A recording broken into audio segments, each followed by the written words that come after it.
It is being alleged that Diddy's lawyer quit the case because of necromancy. Hey, yo, you know who we haven't talked about in a while? Diddy. So let's take a trip on over to prison and see what's all going on. Now, for those... Please, I don't have any time for any gossip now. Eh? Yes. Look at you. Do something with it. It's just money coming to me easily. Money coming in and needing me. Money coming in repeatedly. Money coming, it's just money coming. It's just money coming to me frequently. Money coming in to be with me. Money coming in secretly. Money coming, it's just money coming. It's just money coming to me easily. Money coming in and all day. Money coming in repeatedly. Money coming, it's just money coming. It's just money coming to me frequently. Money coming in to be with me. Money coming in secretly. Money coming, it's just money coming. It's just money coming to me easily. Money coming in and needing me. Money coming in repeatedly. Money coming, it's just money coming. It's just...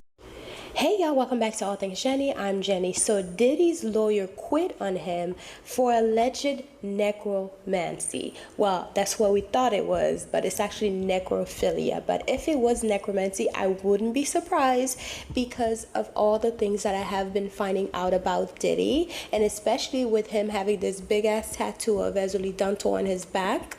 I can believe that he was part of necromancy. So if you don't know the difference, necromancy is basically communicating with the dead, speaking with your spirits and everything is technically necromancy, right? But necrophilia is doing the unthinkable with a corpse, because necros means dead, and philia and mancy basically is the terms to describe the different parts. So anyways, we thought it was necromancy, but it's not. It's necrophilia, which is just as bad. So anyways, It is being alleged that Diddy's lawyer quit the case because of necromancy. I 100% believe this is a sign that Hollywood is about to be exposed for the alleged witchcraft and necromancy that goes throughout the industry that no one talks about. For a lawyer to say, I'm done, because he's so freaking spooked at what he has learned about Diddy, and drop him as a client, really has me wondering what kind of necromancy and alleged witchcraft was being done in this household. Does it go deeper than just Diddy and spread throughout all of Hollywood? I believe so. So allegedly, Anthony, who was the lawyer of Diddy, quit the new disgraced rappers council as alleged necromancy was discovered in Combs' case. According to Holler magazine, his lawyer, quote unquote, said he could not defend that sorcery. Now, if you don't know what necromancy is, it's also known as black or dark magic. Necromancy is communication with the dead, usually in order to obtain insight into the future or to accomplish some otherwise impossible task. Necromancy is actually very, very current in ancient times among the Assyrians, the Babylonians, the Egyptians, Greeks, even the Romans, and in medieval Europe. Black magic is condemned by the church. As someone who has studied Hollywood dark magic and Beyonce and some of the lyrics in her words, I would not be surprised if this allegedly was something deeper that is going to unravel the truly sinister works of Hollywood. This is just a funny story that I read in a book. Thanks for reading with me. And of course, none of this is true, and we're just going over some books. Come back for me to read you another book. Hey, yo, you know who we haven't talked about in a while? Diddy. So let's take a trip on over to prison and see what's all going on. Now, for those of you that don't know, Diddy has a problem. He's going on trial in May for doing terrible things, all revolving around him forcing people to watch Netflix. If you don't know what that means, look in the comments. But see, Diddy's crimes are so bad and they span over so many decades that he had to hire a legal team of 6 different people that all specialize in different things. And of course, Diddy can do this because he has so much money. Now, one of his lawyers, Anthony Rico, just recently quit. Now, to be more specific, Anthony Rico, one of Diddy's lawyers, filed a motion to quit, saying, under no circumstances can I continue as counsel for Sean Combs, meaning I can't keep working with Diddy. But your lawyer can't technically just quit on you, so he says a few other things. He says, look, Diddy's gonna be fine. He got 5 other lawyers. For one, boy got to start in 5. For 2, look, I talked to the head lawyer, this guy, Mark Agnifilo. I told him the dealio. He said, okay, away you go. Ooh, okay, but really though, Anthony Rico, again, the lawyer who left said, I can't keep working with Diddy. He has other lawyers. He'll be fine. I talked to the head lawyers. He said, all good.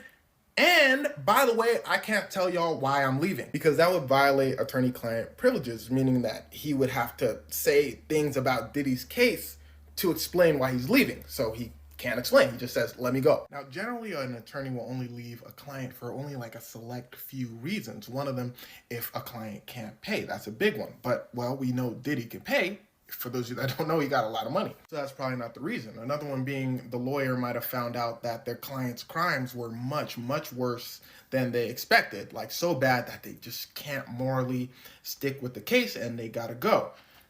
That might be the reason, because as far as we know, you and I, Diddy's crimes are terrible, but his lawyers know much more than what we know. They know how far Diddy might have went. So Anthony, Diddy's lawyer who left, might have seen something he didn't want to see and said, look, I can't even work with bro anymore. Now, lastly, the reason I'm leaning towards is maybe Anthony had problems with the legal team or Diddy himself. Maybe Anthony wanted to defend Diddy a certain way, the other lawyers didn't agree, or Anthony may have had problems with Diddy. Because see, the thing is, Diddy is notorious for being unreasonable. See, what you got to understand is you and I live in a different reality than Diddy. I was trying to explain this in a past video when I told the story of Diddy blowing up Kid Cudi's car. Allegedly. Now, you don't got to watch the video to understand that Diddy blew up a man's car. Because in Diddy's mind, he can do that. Now, here's where things start to get wicked. Wicked part being Diddy's mind. You need to really listen to what I'm saying here. Because I can sit here and give you a million stories about times Diddy went out the handle or did something crazy, but you'll find that they all have two things in common. One, the shock of the things he's saying, like he be talking to people any type of way. And two, the shock of what he's trying to get done. Okay, listen closely. In this particular video, for example, Diddy's telling the person on the phone that he wants a TV show time slot. He's not taking no for an answer. Diddy's saying, just do it, just do it. The person on the phone probably saying, bro, I can't just give you someone's time slot. Diddy's saying, give me that time slot. Person on the phone finally says yes. Diddy says, whatever I want, I get. Now, I know what you're thinking. What? That's just business. Sure. I'm just trying to paint a picture for you. Listen. It's all the stuff Diddy's done to Cassie in front of the whole world. One of the times she runs away from him, she gets a call from one of his assistants saying, Diddy wants you back right now, or he's going to come find you. She don't come back, so he thinks she's with Kid Cudi, goes over to Kid Cudi's house, blows up Kid Cudi's car. Allegedly. Does all of this sound like someone in the same reality as you and I? So imagine you're Diddy's lawyer. Now, I'm not saying this is why Diddy's lawyer left, but listen, imagine you're Diddy's lawyer and reports come out, Diddy is intimidating witnesses. Reports actually came out saying Diddy's intimidating witnesses. You're Diddy's lawyer and you say, Diddy, why do you think you can get away with this? You can't do that. And Diddy tells you, you're my lawyer. Fix it. You say, Diddy, just don't do that. This is the real world. They want you in jail. And Diddy says, look, just get me off. Poor choice of words when referring to Diddy, but all I'm saying is I can imagine it's a frustrating environment to work with Diddy. Doing outlandish things and just expecting you to deal with them. Now again, Diddy's lawyer could have also left because he had problems with the other lawyers or he just didn't want to work with Diddy anymore. But either way, Diddy's going to trial with 5 other lawyers. And their defense is Diddy did do all those things. There's video evidence, so it's hard to deny. But it was all consensual. Please don't give him life. Yeah, good luck. Do you understand how bad of a person you have to be for your lawyer who's been going to school for this all of his life, practices for this moment to where he can get these high-profile cases, gets paid millions of dollars to tell you under no circumstances can I continue because these charges are too crazy? He prepared this his whole life and he still couldn't continue. Nigga, you fucked up so bad, this lawyer think he finna be guilty by association. Y'all gotta understand, under no circumstances, that means no bread, no loyalty, no nothing. It does not matter what he gives him, he's not being a lawyer for him. Lawyer was so scared, he said even God wouldn't defend him. How was you traumatizing a high-profile case lawyer? And I don't even want to tell you what they seen, but they seen some shit. And trust me, lawyers defend the most craziest stuff, like stuff you couldn't even imagine. But Diddy, you are doing worse than people that have done war crimes. Like, this lawyer has defended every and anybody you can think of. And Diddy is where he crossed the line. Diddy, you gotta be the devil. necrophilia and necromancy, right?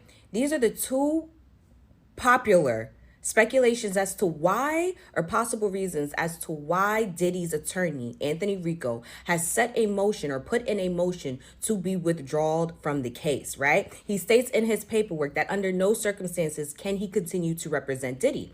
Now, definition of necrophilia is the engagement of sexual intercourse with corpses.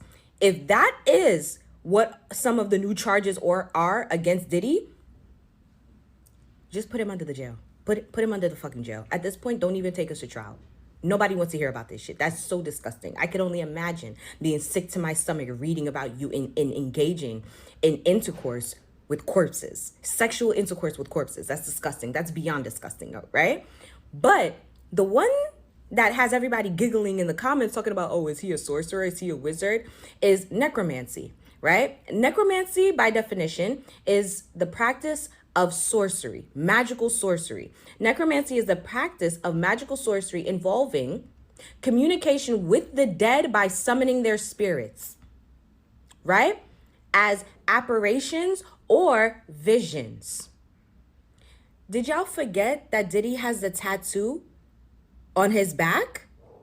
As a Haitian woman, did y'all forget that he has a tattoo on his back of hold on. You guys forgot that he has Erzeli Dantor on his back, who is a Haitian voodoo deity?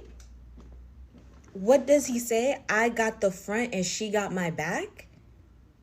Erzeli Dantor is a main loi, okay? In Haitian Creole, that translates to elder spirit, okay? She's a big fucking deal. Now, if you want to do your research on who Erzeli Dantor is, by all means, go ahead and do your research. You understand? But one thing I'll let you know, she never played when it came to women and children. The very two that seems to be Diddy's main victims. And he has that tatted on his back. I would not laugh at the claims of him being charged with necromancy. I wouldn't laugh. As a Haitian woman, I'm telling you right now, that shit is real. It is.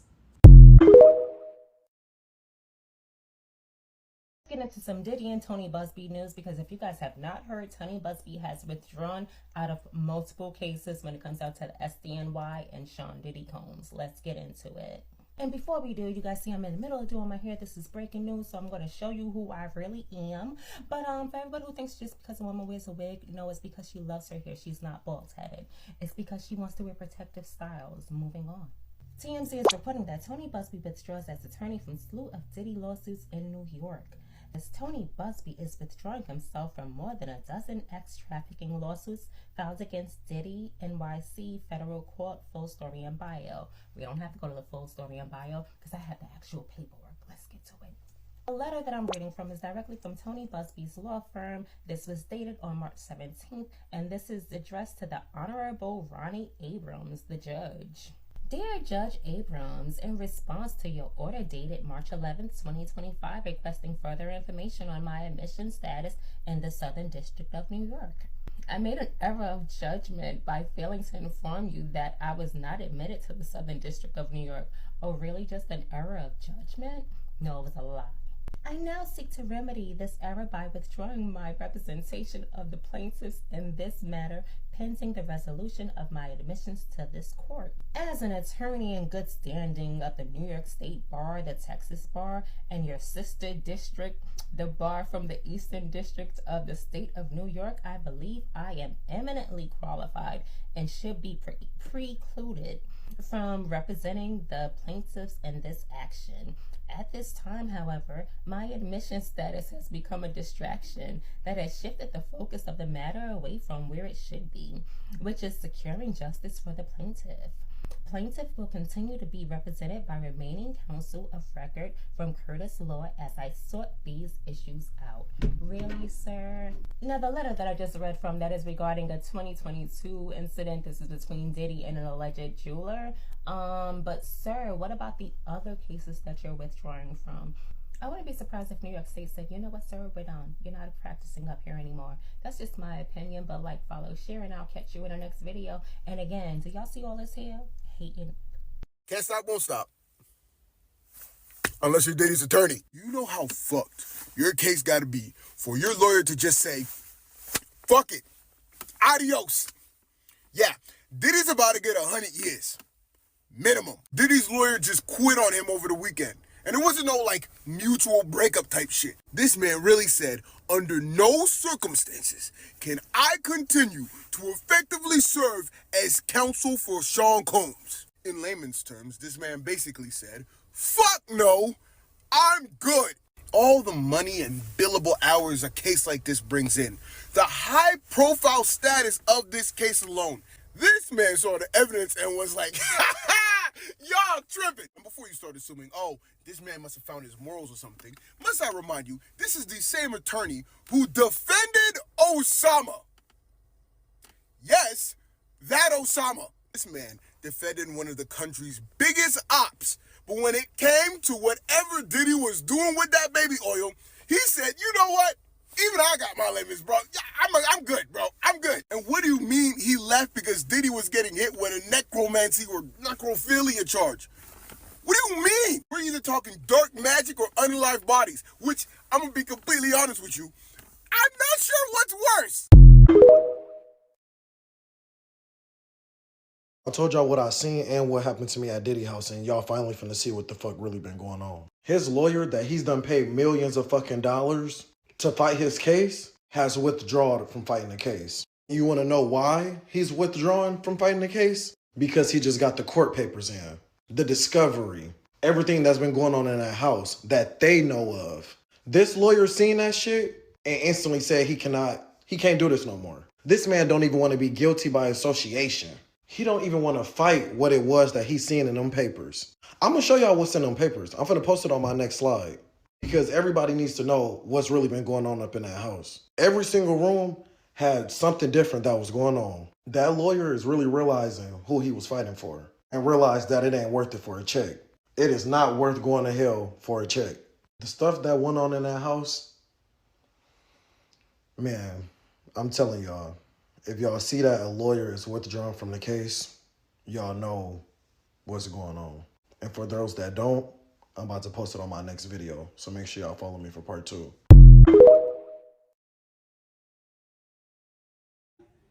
Woke up this morning, I would have to explain the difference between these two things, but let's try to explain them.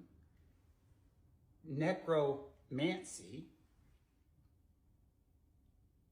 is some Harry Potter shit. It is communicating with the dead. It is Harry Potter trying to talk to his parents inside of some creepy mirror. Ridiculosum. That's necromancy. Necrophilia is some Zombieland shit if you find yourself attracted and wanted to do stuff to the dead. Those are different. Those two movies are not even on the same shelf at Blockbuster next to each other. Why are we discussing these two things? Well, because I guess there is an internet push, an internet craze, if you will, saying that the reason that Attorney Rico got off of Sean Combs' case is because it's one of those two things. Let's go through the reasons why that's complete and utter necro bullshit. One, I don't even think there's a federal charge for either one of those things, okay? That a federal charge does not exist for practicing the dark arts in the federal system. Additionally, as far as necrophilia concerns, there are a lot of charges dealing with the desecration of dead bodies, the dismemberment of dead bodies, but those are almost always state-level charges. Two, if these charges existed, I understand the internet warriors and internet lawyers are out there and it's like, this is the reason because I have assumed it. Well, the federal government doesn't assume. What they would do is they would have convened a grand jury, and specifically there would have been an additional superseding indictment. There would be notice. It's not just coming out of nowhere, and it would be on the front page of the headlines if old Diddy Combs is being charged with being the master of the dark arts, if my man is sniped, and it ain't out there. And number three, the reason people are reading into this is they're reading into Attorney Rico's response and rationale on why he wanted to get off of the case. Well, the reason why you can't read anything into this is because attorney-client privilege follows the attorney after he's done with the case and even after the client dies. And so he cannot make any suggestions or intimations of the reasoning that he got off the case if he learned it through the representation of Combs. So if he went into the cell to go meet Mr. Combs has come to come meet you, and when he sees him, he's got some chicken bones, and he's like, oh no, who are you here to talk to? Yeah, that's not some shit you can disclose to the public. So I feel very confident that it is not because Attorney Rico has said that he is practicing the dark arts or gets his Zombieland ass freak off by messing with dead bodies. So I hope that clarifies it. I feel comfortable. As of now, those charges do not exist. Maybe we're wrong. Maybe all of a sudden tomorrow we'll all be reading that Sean Combs has been indicted for being a witch. And the reason they figured it out is they tried to drown him and his ass floated.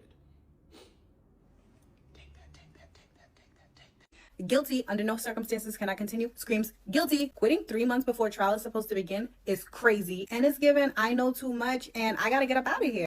I'm interested to see how this is gonna play out. Like I said, we're going to touch up some stuff on this book. So in this book is called Spell of Abundance, Love, Wealth, and Protection.